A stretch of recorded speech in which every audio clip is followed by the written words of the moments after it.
And welcome to the Energy Mixx Radio Show. I'm your host, Kim Pilato, and today I'm being joined by the editor-in-chief and senior contributor to Forbes magazine, Robert Rapier. Robert, welcome back to the Energy Mixx Radio Show. Thanks for having me on, Kim. Well, I feel like we have new listeners all the time, so I want to introduce you properly. You have been a lifelong energy expert in the way you're a chemical engineer. You've worked in the industry for more than 30 years. You do a lot of things, but some of the things you do really well as an energy expert is really look at complex situations and break them down for us in a way that we can understand. You're a senior contributor for Forbes. You're the editor-in-chief of Shell Magazine. You also write on some financial papers as well, giving guidance to individuals who might be looking for information on investing in stocks. So you're very multifaceted, but you're also really considered, at least in my book, an energy expert that can break down difficult topics. I'm glad you're here to help us understand. We now have a new peace deal in place for now. And I wanted to get your opinion on what's happening. So I want to drill down deep in further into the show. But let's start with a little bit of an opening. Can you briefly tell us what's happened in the way of, we know that we have something in place with President Trump in Iran, and it has already affected crude prices, and we're seeing it at the pump. So give us a big overview about what's happened at this point. So I've got to be very careful here because Iran released something over the weekend and immediately got pushback from the Trump administration that called it fake news. The talking points, the points in the memorandum of understanding. Um, since then, the mainstream media in the U.S. has published what the terms are in the memorandum. The Trump administration has yet to come out and say, yes, this is what we've signed. But now, I mean, you got the major mainstream media saying this is what's in there. And in fact, JD Vance was asked yesterday about a provision that $300 billion are going to be freed up for the reconstruction and economic development of Iran. And he didn't deny that, but he said, well, the U.S. is not paying that. So there are a lot of things that until the Trump administration comes out and says and releases and says, this is what we've signed, there's a little bit of speculation here.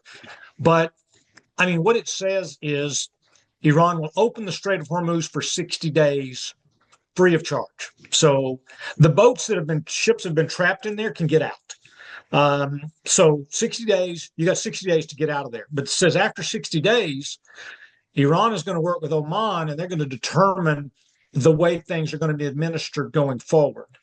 And the way I read that is that's going to be a toll road from now on. There's no more free passage.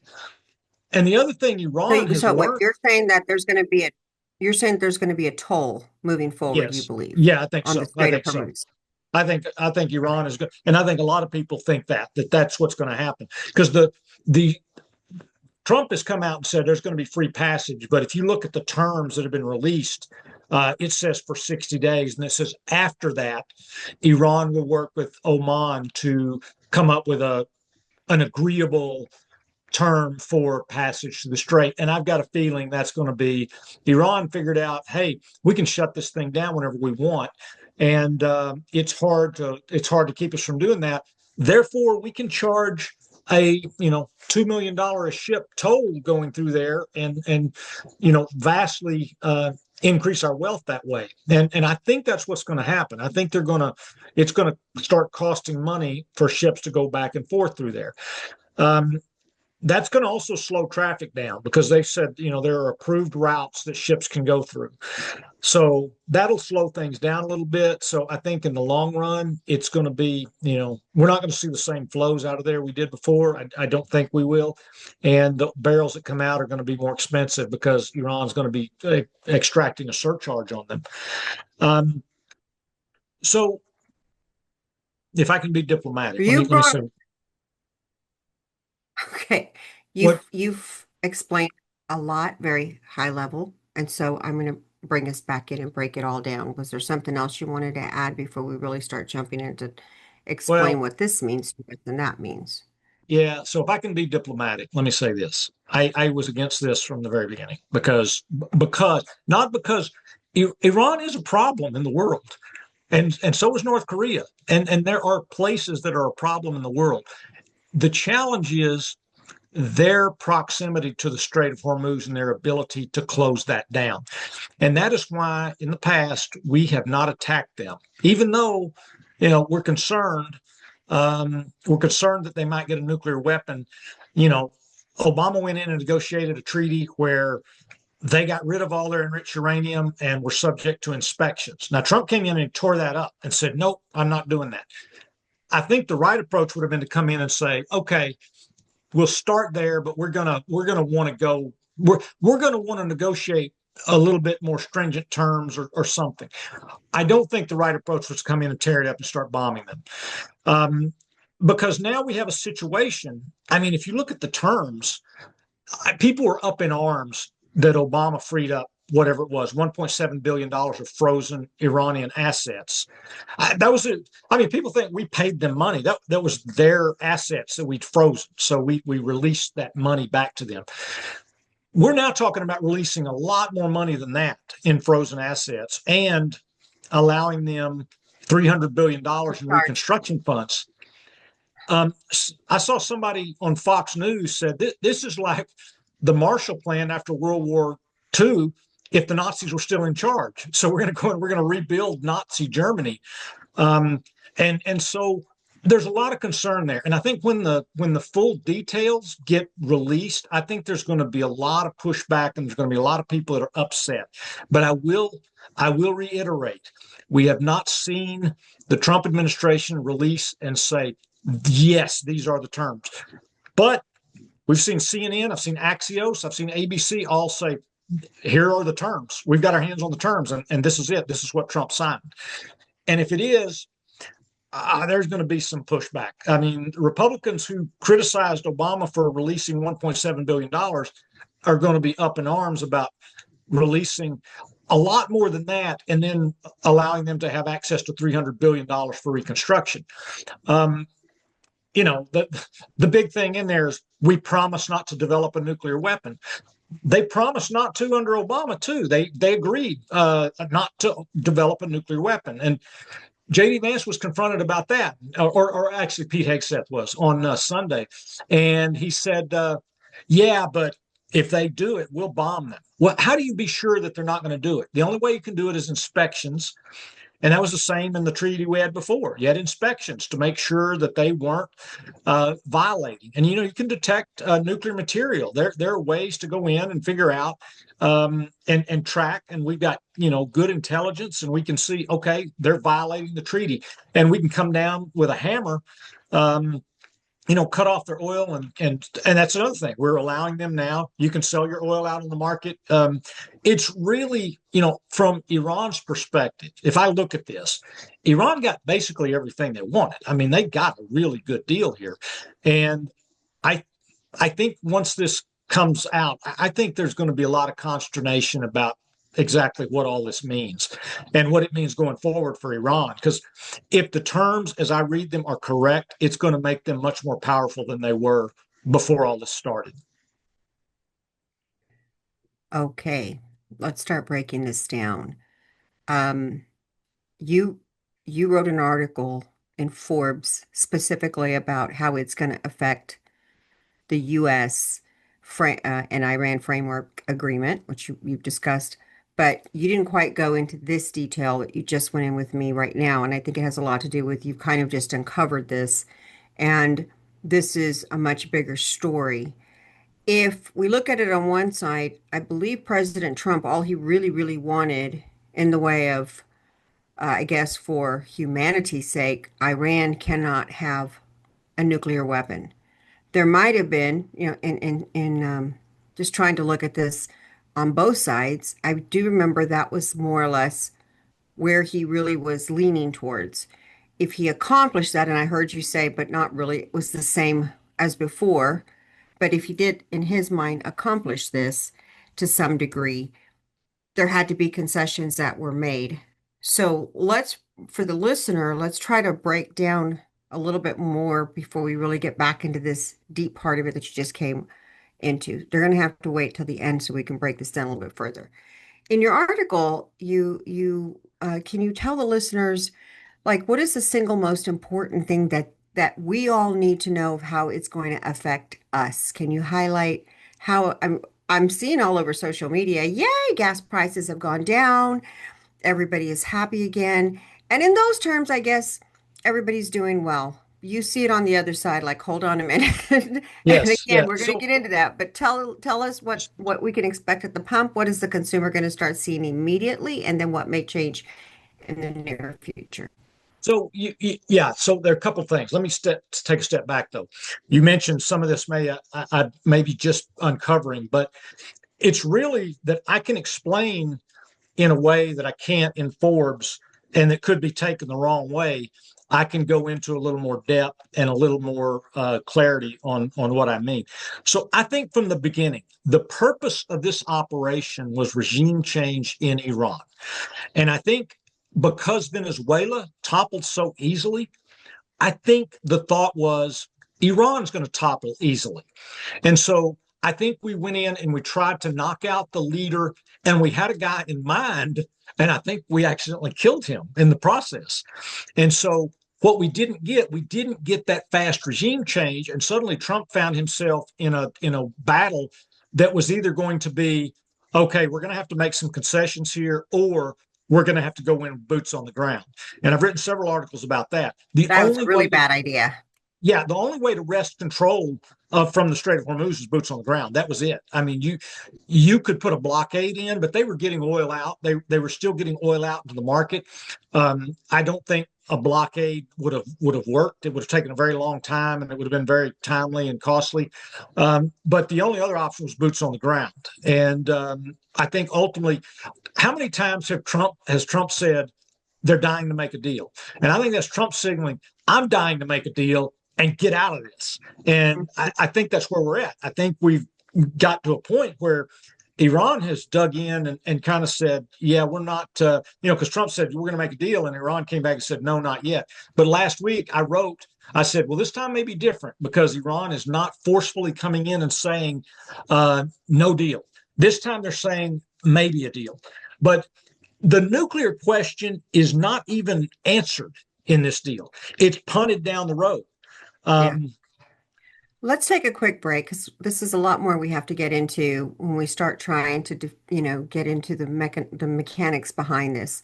Let's take a quick break. You're listening to the Energy Mixx Radio Show, and we'll be right back. And we're back. You're listening to the Energy Mixx Radio Show. My guest today is editor-in-chief of Shell Magazine, Robert Rapier, and we're basically talking about what's just happened, the deal with Iran, and what does it mean for you, and what does it mean for the United States, and what can we expect moving forward. Robert, you covered a little bit about what you think has happened at this point because there's not the whole deal has not been released to the public in its entirety. We're hearing some stories coming out of Iran's media, and you're hearing some stories coming out of our media, and the truth, and then what President Trump has said at the G7. Somewhere in the middle is probably the truth. A little bit of this, a little bit of that makes the soup finally boil. Um, so what so we know we have a temporary deal in place for 90 days and we're supposed to work off of this. You wrote an article in Forbes. We're going to get into that in just a minute of what it means for the consumer, for the person. They're already seeing prices at the pump lowering, but we've been talking about the back deal, the actual deal and what it means on the back end for our country, for President Trump, and then we're going to get into what it means for the American people. So let's go back there. So we know that there might be some hiccups. You mentioned that some of the elected officials might be having a little bit of heartburn.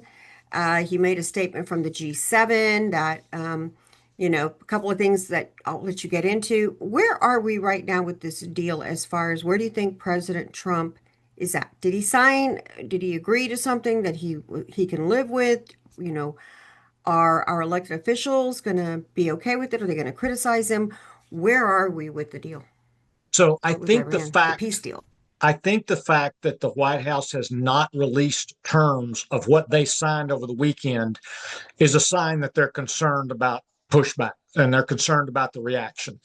Um, they've said that they could release the deal on Friday, but I honestly think we probably got the deal. I mean, we've got 14, there's a 14 bullet point list on Axios that says, this is the deal. This is what was signed. Um, and so Trump has said, maybe I'll send this to Congress and let them ratify it. And I think that's kind of a, okay, if it doesn't turn out well, then there's blame to go around for everybody. If they don't like it, if they want to talk bad about it, they got a chance to vote against it here. So we'll send this over to them for ratification. He said that he might do that. I don't know if he is going to do that. But the biggest key here, the question is, so it's we've got a 60-day opening of the Strait of Hormuz, and it said the nuclear issues are going to be negotiated during that time. And there's a thing in there that says Iran won't build a nuclear weapon, but the U.S. is not to interfere with Iran's nuclear program. And I think that's for, if they want to build nuclear power plants. And so that's, there's a point in here that says the U.S. and Iran have agreed to resolve the disposition of stockpiled enriched material pursuant to a mechanism that will be mutually agreed upon. Now, that's the hard stuff. That's really the I don't think Iran wants to get rid of their enriched nuclear material without really some significant concessions here. And the United States position is you can't have that.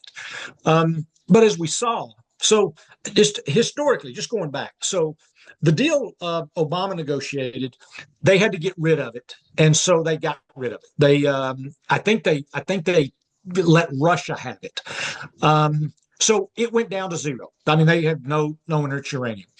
And then when Trump tore the agreement up, Iran said, okay, we're going to start enriching uranium again. And they enriched uranium ever since Trump tore that agreement up. And so now they've got a stockpile that was bigger even than they had under Obama. And so right now we're right back to, okay, you can't have that. You got to get rid of that.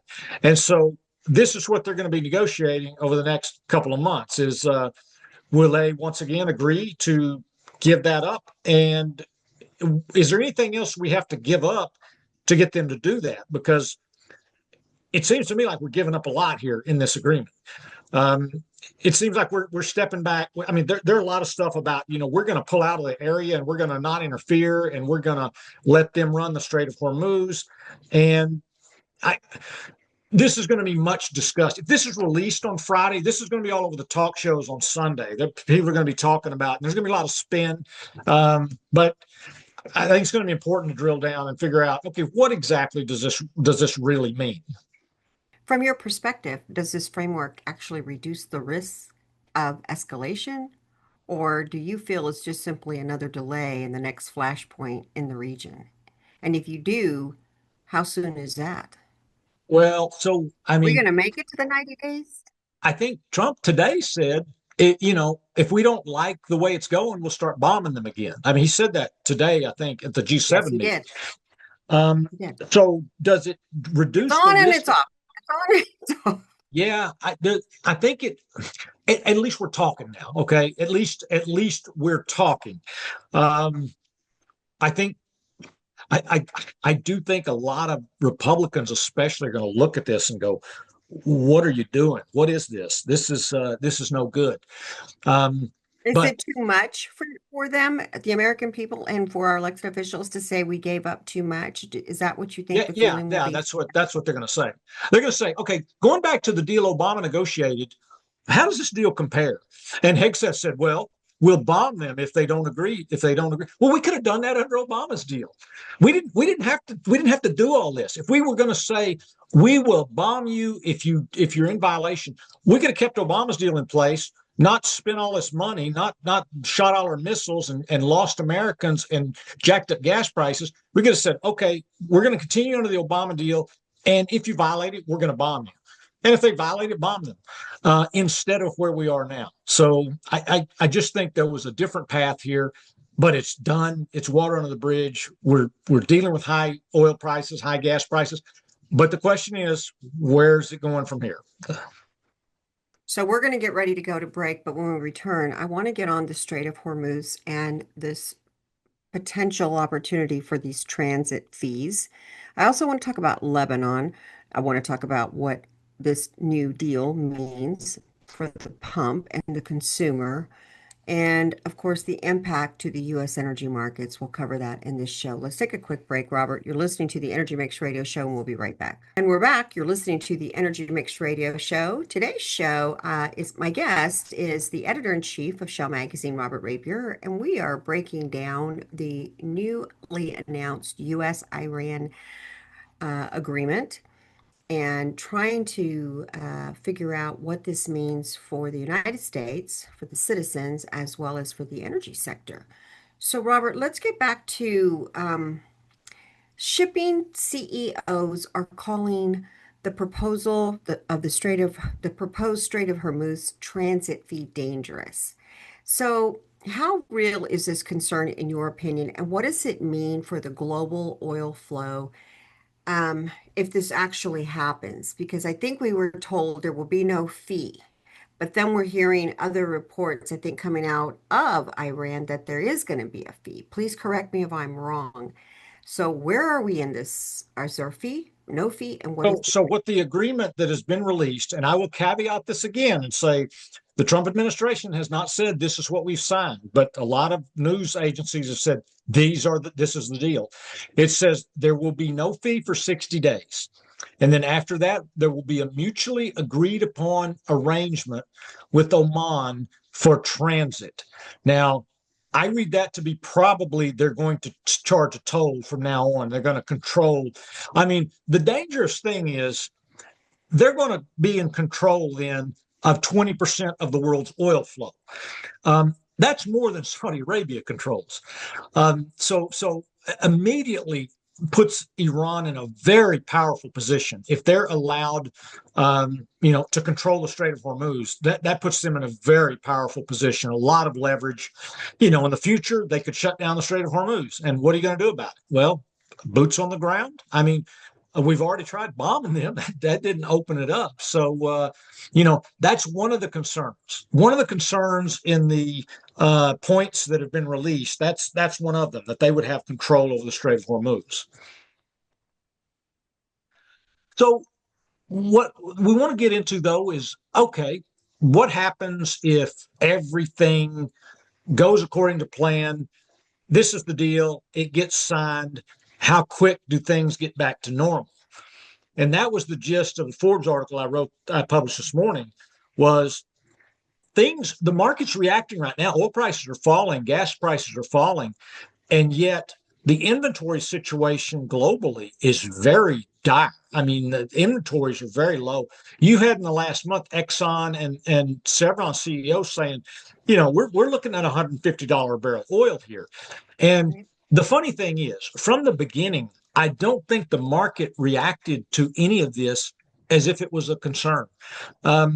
I thought we'd see $150 oil. I mean, if you told me 3 months into the Strait of Hormuz that we wouldn't be at $150 oil, I'd be surprised. But what's happened is inventories just keep going down and prices are just sort of shrugging it off. And what's going to happen going forward is those inventories are going to have to be replenished. And opening up the Strait of Hormuz, that's, bearish for oil prices because it puts more oil on the market. But the need to replenish those inventories is bullish. And for this reason, I don't think we're going to see pre-war oil prices and gas prices anytime soon, just because all these countries are going to be scrambling to refill their strategic reserves. And our reserve now is at the lowest level since 1983. Now, that was mostly Biden. Biden pulled it down after Russia's invasion of Ukraine. But since this conflict, we've pulled it down further, and now it's at the lowest level since, not long after it was opened up.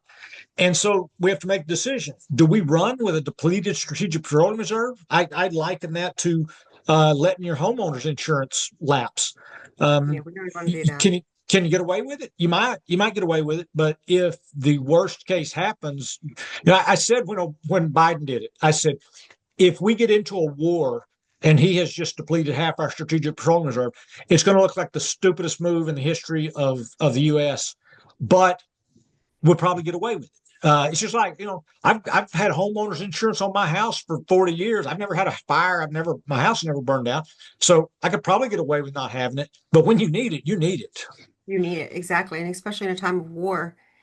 And now, I think when we look at it, we don't see the general public does not see how low it is, but and the other countries around the world do understand they need to replenish theirs as well. So I think everybody, from what I'm seeing on social media, is just happy to see it retreating. I think they're going to think that it's going to continue. And what you're saying is wherever it is, it's probably going to stay. So you got a little bit of a break.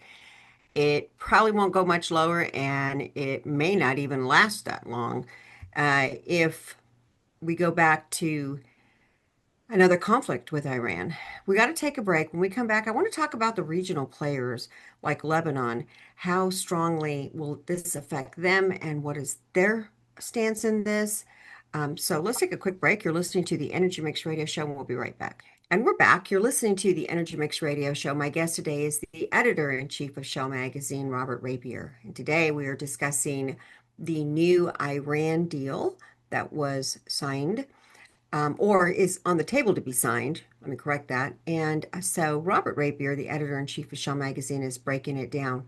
Robert, we were talking about the Strait of Hormuz, this transition fee, shippers, CEOs, they're calling this somewhat dangerous.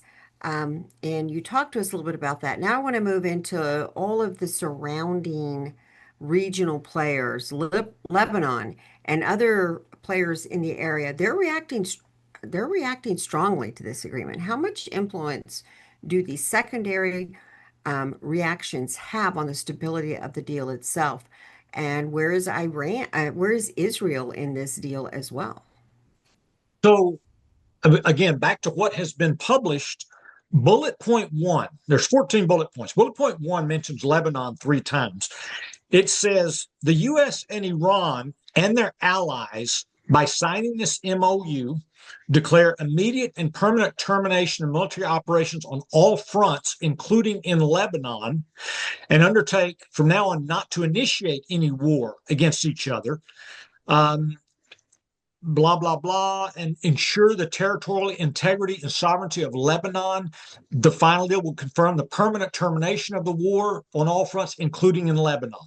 So, to my knowledge, we're not fighting in Lebanon, but Israel is. So, what are we doing here? Are we committing Israel to, to not fight in Lebanon anymore? And I think they've already caught wind of this, and they've said, "Hey, we don't agree to this. We don't like this." So what's going to happen when the U.S. signs? I mean, the U.S. is apparently signing that.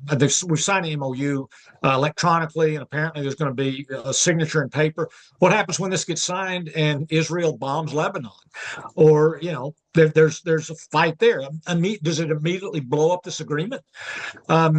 It seems to me like we're committing Israel without getting them involved and saying, you agree to this. We're saying, yeah, they agree to this. Well, let's bring it back home to our U.S. operators, and let's, what is the immediate impact of this agreement on American producers, especially in Texas and the Gulf Coast? How soon do we see this trickling down to America, or do we not for a while? We know we have a lag. So the markets are responding quickly, but that is just to me, a flash. It's not going to stick long term. So what does that mean for us? What does that mean for Texas, Gulf Coast? What are we going to start seeing happen with producers? So I think we're going to see prices elevated from where they were pre-war, and that's good for producers. I think we're going to see a bottleneck now in the Strait of Hormuz. I mean, Strait of Hormuz has always been called an energy choke point, but if Iran is charging fees and restricting traffic, it's gonna choke the flow out of there, and the biggest choke is going to be on LNG. There are fewer options around the world for LNG than there are for oil, and so I really think LNG producers will be bigger beneficiaries than anybody else because U.S. LNG now has potentially more customers around the world just because some of that supply is going to get choked off under what looks like the new arrangements out of the Strait of Hormuz. So this framework is going to affect the U.S. in refining the margins for exporting volumes in the next quarter. And I guess the impact, is it going to just be for how long are we looking at that it's going to benefit LNG? Is this long term? Is this Well, it maybe? may be permanent if Iran permanently controls passage through the Strait of Hormuz and that in itself restricts traffic because they're declaring a very narrow passageway. You've got to come through here. You can't just go through where you went before. You've got to come through here. That's going to choke off flow a little bit. And as a percentage of the global total, it's going to be a bigger impact on LNG than oil. Um, so I think that's where producers will benefit. I think U.S. producers will benefit because prices. If none of this had happened, we'd probably still be looking at oil at. I think oil was $60 when this started. Um, we'd probably still be looking at oil at $60, and the last I checked, oil had fallen to $80 or maybe even upper 70s. It's Yeah. still elevated from where it was, and we're not going to see it drop again over the next 2 or 3 weeks the way it dropped over the last week. I don't see that. No, but I've been surprised before. I will say I'm surprised that oil did not remain above $100 for longer than it did, just given what's happening in the world and the amount of supply that got choked off. But you heard airlines going, "We're going to run out of fuel." You heard the oil companies saying, there's not enough oil. There's just not enough oil. Our inventories are bottoming out." And the market just went, okay. It just didn't bid oil up to where I thought it should have been. I thought oil was mispriced in this whole thing. And that's something that we need to keep remembering is that we're just because the Iran conflict with the United States appears to have stopped temporarily, it doesn't mean that it fixes. We are already at very low inventories to where some of the CEOs are really flagging it and saying we have a problem that we are going to face somewhere here in the near future. Let's talk about if tensions flare up again. And history says that they often do. And heck, I think so did President Trump if this doesn't go just right. So, what is the first sector of the U.S. energy industry that's going to feel it? And what do you see the fallout is if this flares up again? And I think if it flares up again, it's going to be like before. I think oil prices go back up, and U.S. producers will be trying to fill as much of that gap as possible, and LNG producers. Um, I think the biggest danger is that people criticize the deal to the point where President Trump feels like he has to do something. I think he's been close to a deal before, but I think he got pushback and he said, okay, no deal. And I think that's really the biggest risk. If Republicans in Congress are really bashing this deal, it'll put pressure on him to back out. Or if they say, Iran's cheating on this deal, it'll put pressure on him to go in and do something about it. I think he'd love to have a deal. He'd love to have Iran's cooperation, and he'd love to have Republicans just keep quiet and not be overly critical of this deal. I think that's what he'd like. But there's the reality. They're being critical for a reason. They're not being critical for no reason. I mean, there's real things here in what has been published that are of concern. If you're concerned about the Iranian regime, that regime is still intact over there. We knocked out the leader, and his son just stepped in and took his place. It's still the same regime, and so now we're going to make available a lot of money to them that's a hostile regime. So that's the concern. That's you know, Marjorie Taylor Greene was like, I cannot believe this. I cannot believe this is happening. I can't. If what I've read is true, this is like beyond the pale. And I think a lot of Republicans are going to feel that way. And that's the danger for Trump, is that he gets so much pushback that he feels like, okay, I can't go through with this. But if you don't do this, what are you going to do? I mean, we got to do something. I don't want to see us put boots on the ground over there. And so it's if you just walk away, you leave Iran completely intact nuclear program and completely in charge of the Strait of Hormuz, um, or you go in with boots on the ground. And so this is somewhere in between where you got, okay, it's not the best deal. We don't like it, but it's something.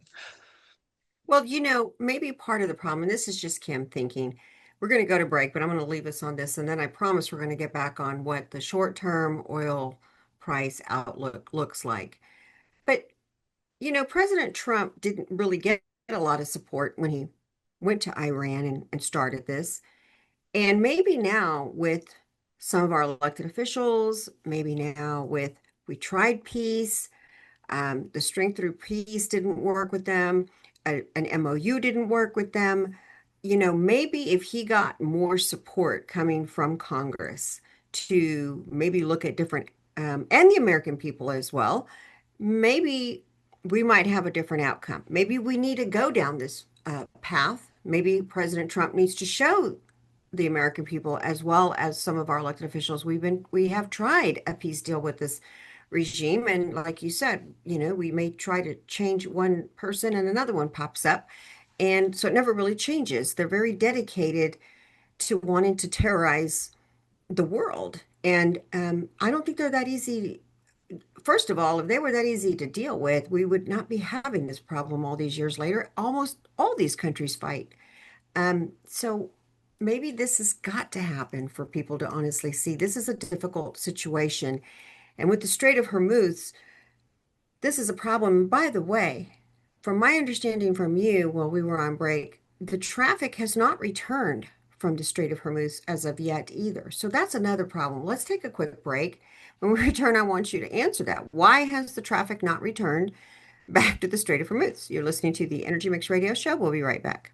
And we're back. You're listening to the Energy Mixx Radio Show. My guest today is Robert Rapier, the editor-in-chief of Shell Magazine, also senior contributor with Forbes.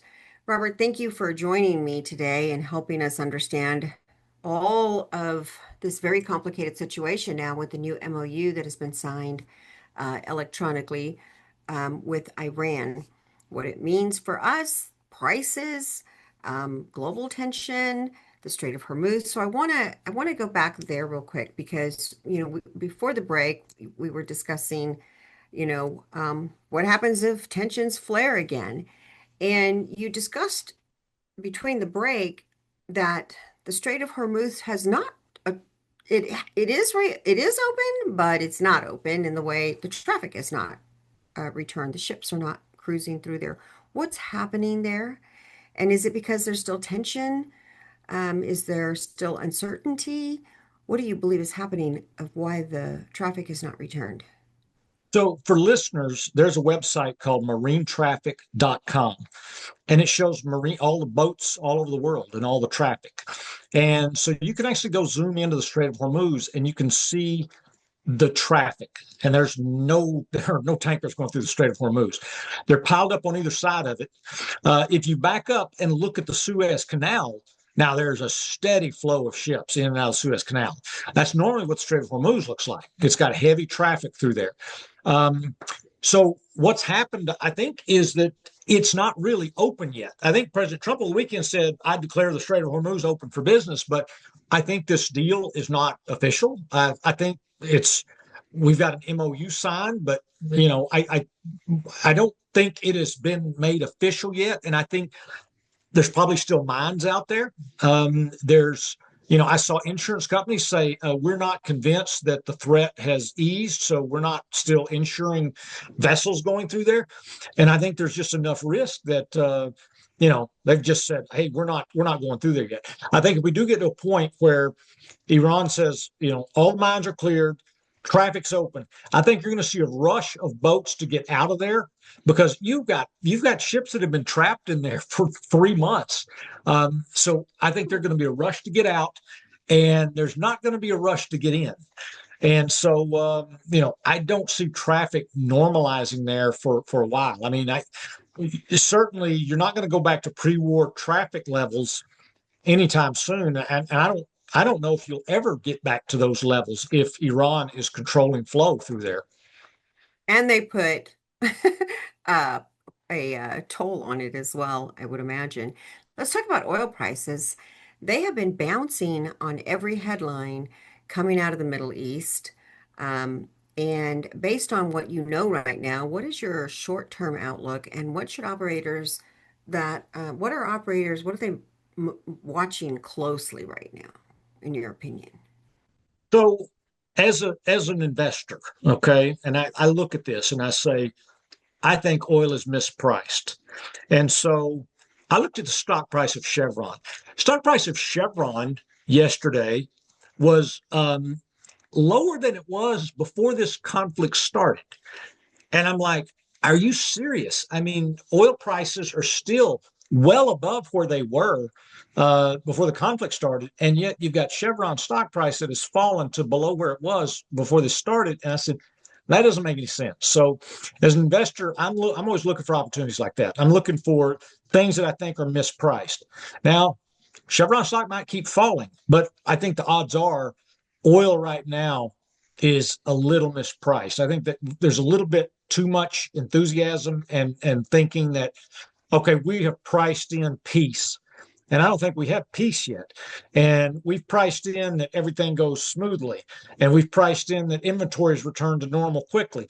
Well, I think those are pretty optimistic assumptions on all counts. So that's why, I've told people over the past month, a month ago, people were asking me, should I invest in oil stocks? I said, I think you missed the boat on that already.